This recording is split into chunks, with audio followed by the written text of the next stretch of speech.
Hi, Year 11s, this is Mr. Lim here again, and this is our 8th video on intermolecular forces, about the sum of intermolecular forces. So let's get started. Right, we're going to be learning about what it means that these intermolecular forces combine together, and then how to work out their total, or at least infer their total, and identify the predominant van der Waals forces, and then give information about the relative amounts of van der Waals forces. Okay, so let's have a look. So let's think. Each of the three van der Waals forces, remember dispersion, dipole, and hydrogen bonding, contributes, and so this is the idea that they all play a part to the total or sum of intermolecular forces between molecules in a substance. Okay, so effectively, whenever you're thinking about the effect that the intermolecular forces have, like things like melting point, boiling point, things like that, you have to talk about the sum of intermolecular forces because all three of them affect it, right? So it is the sum of intermolecular forces which must be compared when referred to when discussing relative melting and boiling points. Okay, so in year 11, you'll be dealing with relative melting and boiling points, vapor pressure and evaporation rates, but in year 12, you'll go through solubilities and things like that. They all are based on the sum of intermolecular forces. All right, so each of the van der Waals forces contributes a different amount to the sum of intermolecular forces depending on what substance you've got. All right, so the idea is that they all contribute and then it becomes the sum of intermolecular forces, right? So the energy required to boil or melt something must then be related to the sum of intermolecular forces, then rather than just one of them, right? There's no way to determine the absolute value that is contributed, but inferences can be made about the relative types based on their van der Waals forces and comparing the melting boiling points of two substances. Okay, so let's move on. All right. So because when you're asked questions about intermolecular forces and their physical properties that come from the sum of intermolecular forces, right? Questions will try and make it a bit easier by standardizing one part and then asking you to compare other parts, okay?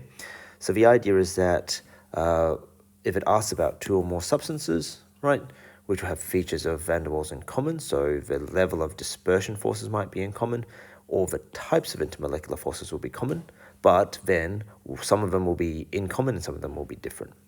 And we'll go through what types of those questions later on, but let's go through an example of that. All right, let's talk about CH4 and C5H12. All right, so if you're asked to compare the sum of intermolecular forces between these two substances here, right, you would say, okay, first of all, can we identify what are the intermolecular forces present? Okay, so CH4 is a hydrocarbon, and we all should remember that hydrocarbons are automatically nonpolar, or they're pretty much nonpolar if they're just hydrogens and carbons. All right, so this is nonpolar, and so is this. Oops, nonpolar. If they are both nonpolar, then they're both only going to have dispersion only. Dispersion only. Okay, so this is the similarity, right? That they have dispersion forces only. All right, but then the difference between these two things is that this one's going to have dispersion. Is it going to be a large or a small amount? It's going to be a small amount of dispersion forces. Okay, why? Because there's only a few number of electrons, or there's much less number of electrons, and so therefore there's going to have less temporary instantaneous dipoles created by those electrons. Right, but this one here is going to have dispersion large. All right, so this will be the difference that accounts for the difference in properties of these things. Okay, so the idea is that if we're talking about a sum of intermolecular forces, the sum here and the sum is this green box, and it's made up of only dispersion forces, right? Dispersion forces only, but this one here, that same dispersion force, you know, is now quite large because it's such a larger molecule, right? So this is only dispersion forces only, okay? So the idea is that this one's quite easy to say that the sum of intermolecular forces is related to the dispersion force only because you've only got one type of intermolecular force. But now let's go and track a different type of thing. So with different types of intermolecular forces, let's try this. Okay, let's do C2H6 and CH4O. Okay, so C2H6 will look something like this.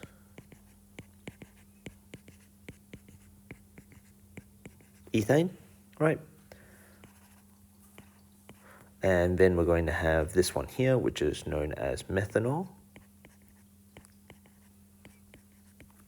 Okay, and these two things are different, but they're similar in certain ways. Okay, so first of all, let's work out what type of intermolecular forces they have. The one on the left is a hydrocarbon, so this is dispersion only.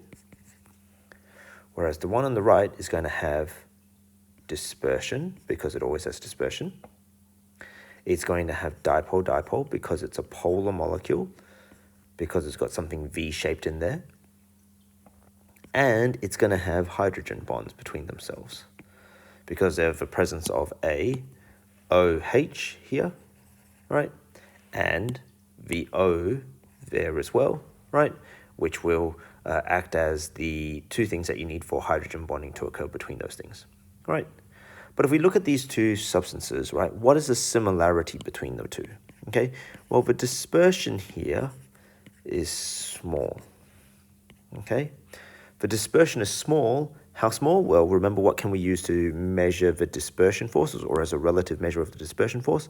We can use the molar mass, and the molar mass here is around about 30 grams per mole, right? The molar mass for this substance here is 12 plus 16, which is 28. 28 plus 4 is about 32 grams per mole.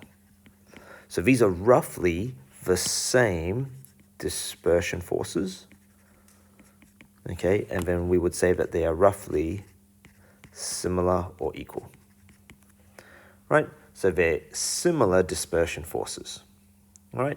However, we can see that this one has dipole and hydrogen bonding, which the other one does not, okay? So this here is the difference,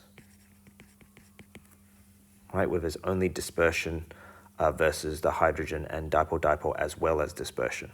Right, so that's saying that the dispersion forces are equal, so we don't really take that into account. And so any changes in their difference of properties will be based on the fact that this one has dispersion, dipole and hydrogen bonding. So if I was to graph this or show this as a diagram showing the sum of intermolecular forces, all right, I would show dispersion here, right? But then if I have dispersion, roughly the same amount of dispersion, but I also have dipole and hydrogen bonding, right? If I also have dipole and hydrogen bonding,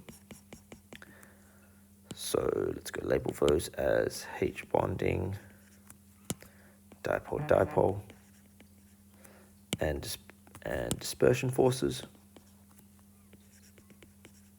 Okay, then I can see the sum of intermolecular forces,